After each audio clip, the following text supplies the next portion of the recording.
babies! E aí, tudo bem com vocês? Espero que sim, hein? Vamos a mais uma aula de história. Hoje, quarta-feira, vamos começar a nossa aula com a correção da atividade, né? Da semana passada, não. Da nossa última aula de história, né? Onde nós falamos sobre os bandeirantes, né? Vamos para a correção da página 77, onde o nosso livro vem nos mostrando um diagrama. Dentro desse diagrama, você iria circular palavras relacionadas às bandeiras, né? Então, vamos lá. Antes da gente fazer a correção, vamos aqui fazer uma memória do que nós estudamos sobre os bandeirantes, né? Então, eram habitantes de São Paulo, eram homens rudes, né? Pessoas ruins, que acreditavam que a única forma de sair da pobreza era peneirar o sertão, tirar as riquezas dali, né? Então, eles foram considerados bandeirantes por isso, tá? Eles estavam sempre dispostos a organizar a questão das bandeiras. Mas o que eram essas bandeiras? Eram literalmente bandeiras? Não, né? As bandeiras, pessoal, eram um tipo de expedição. Era uma saída em tropa de um lugar ao outro em busca de um objetivo que era aí roubar, né? Tirar aí do sertão as riquezas contidas nele, tá bom?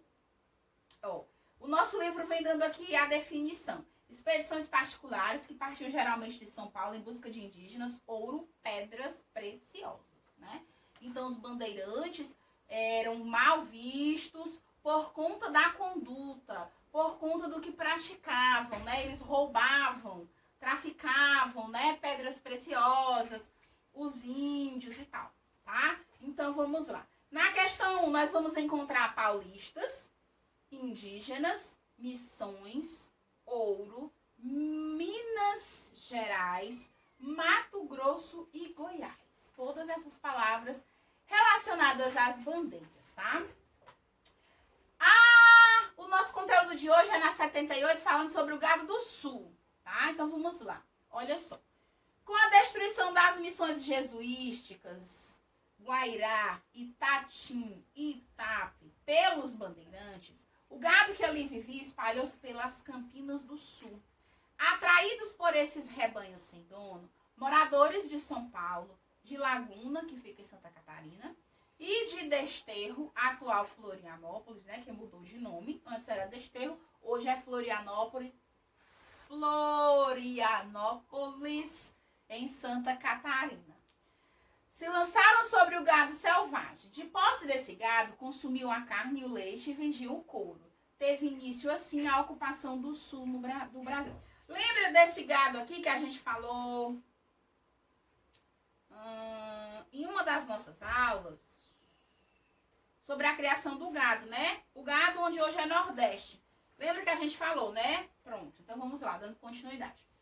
Com a descoberta do ouro nas Minas Gerais pelos bandeirantes, a população mineradora passou a necessitar de outro meio de transporte, pois os carros de bois não conseguiam circular pelas ladeiras acidentadas da região mineira.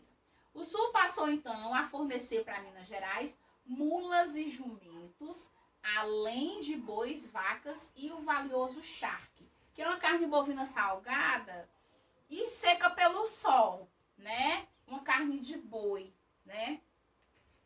Um caminho importante do gado sulista era o que ligava o Viamão, no atual Rio Grande do Sul, a Sorocaba em São Paulo, onde havia uma grande feira de gado. Dali os animais e outras mercadorias seguiam para as Minas Gerais, né?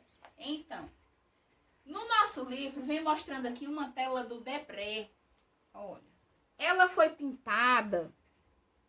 Deixa eu ver se dá para focar aqui. Em 1827. Ela retrata a questão da charqueada no Brasil. Estão vendo? Ok? Então, vamos lá. Continuando. Na 179, nós temos aqui o mapa que vai mostrar o caminho que os tropeiros vindos do sul faziam para vender os animais de carga, né? Tem aqui o mapazinho com a Rosa dos Ventos. Toda a legenda que vai te orientando o caminho do Viamão, a divisa atual de um estado para o outro, vem mostrando aqui no nosso livro. Tá certo? Deixa só eu falar aqui um pouquinho para vocês sobre essa questão da ampliação. Olha só. Com o tempo, os donos das estâncias aprenderam a produzir o charque. Abatiam o animal. Tinha o que abater o animal?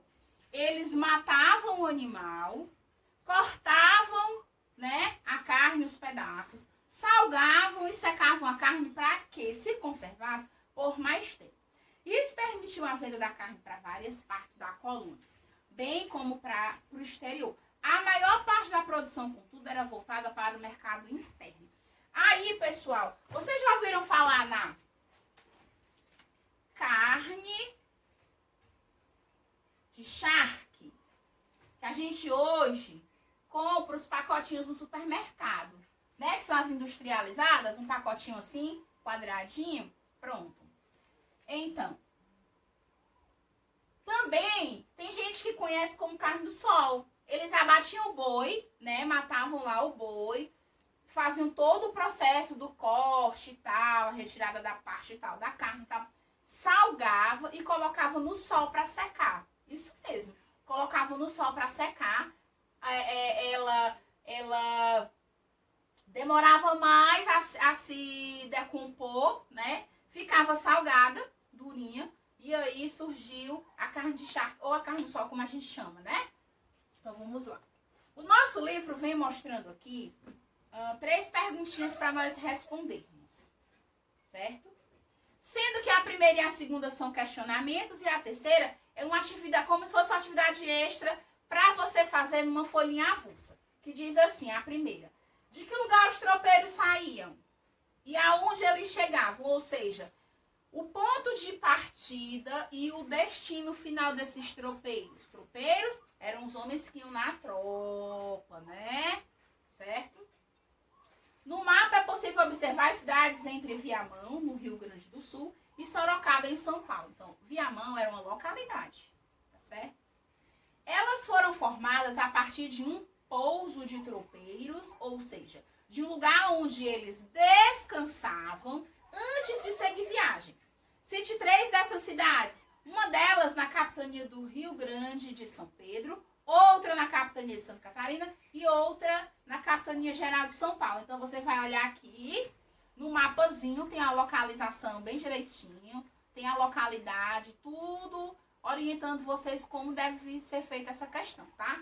E a última diz assim: entre os perigos enfrentados pelos tropeiros estavam as doenças, picadas de cobras e mosquitos e a luta contra animais de grande porte. Em uma folha à parte, faça um desenho sobre os perigos que os tropeiros enfrentavam pelo caminho. Então, não era só maravilhas. Esses tropeiros, esses homens saíam de um determinado local. Para chegar no destino, existe um trajeto, né? A gente sai da nossa casa para ir a um determinado local, no supermercado, ou à igreja, ou a uma consulta médica. De onde a gente sai para onde a gente vai, existe um trajeto, que é aquele percurso que nós vamos percorrer. No meio desse percurso, a gente sabe que pode acontecer infinitas coisas. Ou não, pode não acontecer simplesmente nada. Mas como era no mato, né, todo esse trajeto, que eles, ou então por uma localidade em que era realmente perigoso, se deparar com uma onça, um animal assim maior. Então, que perigos esses tropeiros passavam do ponto de partida ao ponto de chegada? O que vocês acham? Que eles se deparavam com que tipo de animal de grande porte? Fora as cobras, insetos, né? Essas coisas venenosas que existem aí no meio do caminho que eles percorreram. Então, o que vocês acham que ele poderia ter se deparado? Então, você vai fazer o desenhozinho. Tia, eu não quero fazer na folha. Posso fazer no meu caderno de história? Pode sim, tá bom? Então, a gente vai ficando por aqui, pessoal. Até a nossa próxima aula. Tchau!